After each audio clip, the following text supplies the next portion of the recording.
Now on Good Morning El Paso.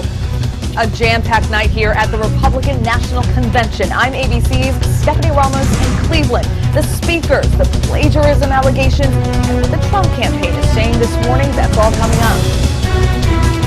Happening today, El Paso City Council has one thing on the agenda, whether or not to greenlight a new project on the west side. And new this morning, the ABC 7i team uncovering more details about a drug trafficking case right here in the borderland. The suspect posting evidence on social media. Live, where news comes first. From the Mesilla Valley and Las Cruces to El Paso and the borderland. This is ABC 7's Good Morning El Paso. Rise and shine, a very good morning to you, El Paso, Las Cruces, and Juarez. I'm Stephanie Valle. And I'm Hillary Floren. Good morning, everyone. We want to start the day off right by talking about our forecast and possibly a cool down. Yes, and we can always be optimistic, right, Nicole? A slight cool down. I know everybody's waiting for that cool down. I am so tired of the triple-digit temperatures. We're trying to break that streak. Let's get you out the door right now, though, El Paso. It's nice and comfortable at 77 degrees, 73 Las Cruces, 75 TRC, and 63 is the current temperature Ruidoso. The Pass, 70 degrees, 73 dimming, and we're at 66 out in Silver City. Most of that moisture well out towards the west around Silver City. Your forecast temperatures this morning, El Paso and Las Cruces, we're in the 70s by 9 o'clock, low 80s. Our clouds and radar pictures showing most of the showers that moved through overnight now moving out towards the west around Silver City. And our ABC 7 WeatherNet site showing temperatures in West El Paso, nice and comfortable just outside the studio. We're at 77, 73 Dr. Hornado Middle School. The War Eagles Air Museum out in Santa Teresa, a little cooler at 71. Coming up at 6:07 with your weather on the 7s, El Paso will get you out the door with your day planner. Plus, we'll take a look at temperatures across southern New Mexico. That's coming up. Stephanie. All right, Nicole, thank you. At 6:02 now, your top stories. Day one of the Republican National Convention wrapped up late into the night. Events got off to a rocky start when anti-Donald Trump delegates made a last attempt to change party rules to try and block him from snagging the nomination. ABC's Stephanie Ramos reports from Cleveland.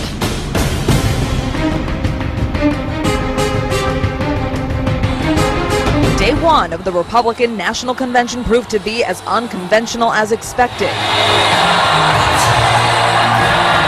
Donald Trump popping up the very first day to introduce his wife, Melania. An amazing mother, an incredible woman, Melania Trump. Melania taking the stage, introducing herself to America and making the case for her husband. He's tough when he has to be, but he's also kind and fair and caring. Her speech, though, sparking controversy overnight with allegations of plagiarism. Some portions of the speech sounding nearly identical to First Lady Michelle Obama's 2008 convention speech. We want our children in this nation to know that the only limit to your achievements is the strength of your dreams and your willingness to work for them. The convention got off to a chaotic start. Anti-Trump delegates on the convention floor trying and failing to take steps to block Trump's nomination. In the opinion of the chair, the ayes have it. The night's theme was to make America safe again, meant to focus on national security and recent violence, but the theme that took over, the case against Hillary Clinton. Who would trust Hillary Clinton to protect them? I wouldn't. Would you?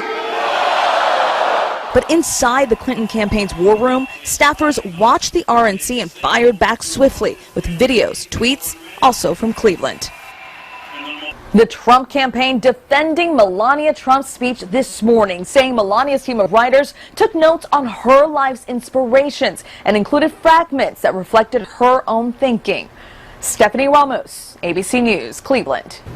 Be sure to stick with ABC 7 for complete coverage of the Republican National Convention. Look for ABC's live coverage beginning at 8 p.m. tonight and each night through Thursday. In other news happening today, a proposed high-rise on the west side is on the table now for city council members to vote on. If approved, it would tower over part of the west side near the corner of Mesa and Shadow Mountain. Council members could expect last-minute pleas from residents, too. We have Good Morning El Paso's Denise Olivas live right now to explain. Denise. Well, there's a group of West Siders who live in the area and don't want the tower to go up on right now what is a empty piece of property. They say this would mean more traffic and the tower would simply be too tall. The 22-story high-rise would include retail space, 219 hotel rooms, 228 apartments, and a 715-car parking garage. But our residents' concerns enough to halt the project. The tower's developer, the Myers Group, has closed on the purchase of the property where the $100 million project is proposed. And those opposing the tower say property values would skyrocket. There are actually 2 petitions floating around for and against the high rise. And ABC7 will be at today's City Council meeting there when City Council does make the decision. Of course, we could expect maybe some of those opposing the project to also be in attendance. Of course, we'll bring you the very latest on our social media platforms and, of course, on our website, KVIA.com. For now, we are live in West El Paso. Denise Olivas, ABC7. All right, Denise, thank you. New this morning, ABC7 is working to confirm whether a man arrested for selling meth to an undercover agent is a Fort Bliss soldier. Court records show 25-year-old Derek Calderon was arrested in El Paso by Immigration and Customs Enforcement agents. He also boasted about the deal on social media. Days after Calderon allegedly sold meth to the undercover agent, he posted a video on his Instagram account that shows him thumbing through several $100 bills. The bills allegedly contained the same serial numbers the undercover agent used to pay Calderon for the meth. A hearing will continue today for 3 former Bowie High School administrators who could get their teaching certificates taken away. It all has to do with the EPISD cheating scandal. 3 students took the stand yesterday saying the scandal negatively affected their education. One student even testifying that she should have been in the 11th grade with the credits that she earned through schooling in Mexico, but Bowie placed her in 9th grade. She said she eventually dropped out and returned to Mexico. No parking signs could go up within a few days near the Tornillo port of entry. Commissioners voted unanimously to create no parking zones around the entrance to the port of entry. The El Paso County Sheriff's Office has been dealing with a large buildup of cars and trucks. Owners park there so the vehicles can eventually be exported to Mexico. Sheriff's deputies estimate they're spending up to $8,000 a week on extra manpower to patrol the area, with a total of 6 to 8 deputies on duty there each day. Now at 6:07, let's go ahead and check in with Nicole Gomez again. Yes, weather and traffic on the 7s. Hi, Nicole. Good morning. Temperatures nice and comfortable right now at the airport at 80 degrees, and we'll warm up by 9 o'clock into the 11 o'clock hour. We'll be sitting at 90. Right now, El Paso 77. We have a few clouds in place. East winds are at 8 miles per hour. They were a little stronger this morning, much lighter right now. Clear skies, Las Cruces 73 is where you're sitting. Notice that humidity. We're at 54%. It'll feel a little uncomfortable out there this afternoon. But our ABC7 Weather Net site, sponsored by the Mattress Firm, showing comfortable temperatures across southern New Mexico. Sierra Middle School, you're at 76. Mesilla Valley Christian School, 76 is the current temperature. Coming up in your forecast, here's what we will talk about. Temperatures will be a little cooler this afternoon. We're hoping to break that triple-digit streak, and I'll let you know what you can expect for the weekend. That's coming up in your full forecast. Mauricio?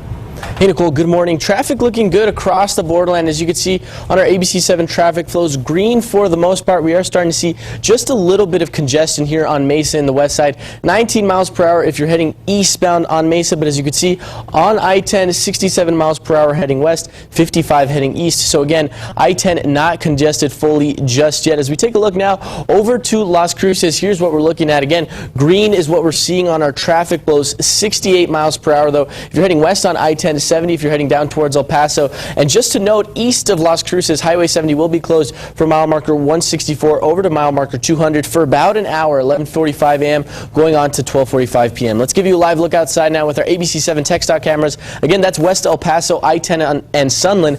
On the left side of your screen is I-10 East. You're starting to see traffic build up just a little bit, but still traffic congestion looking good over there.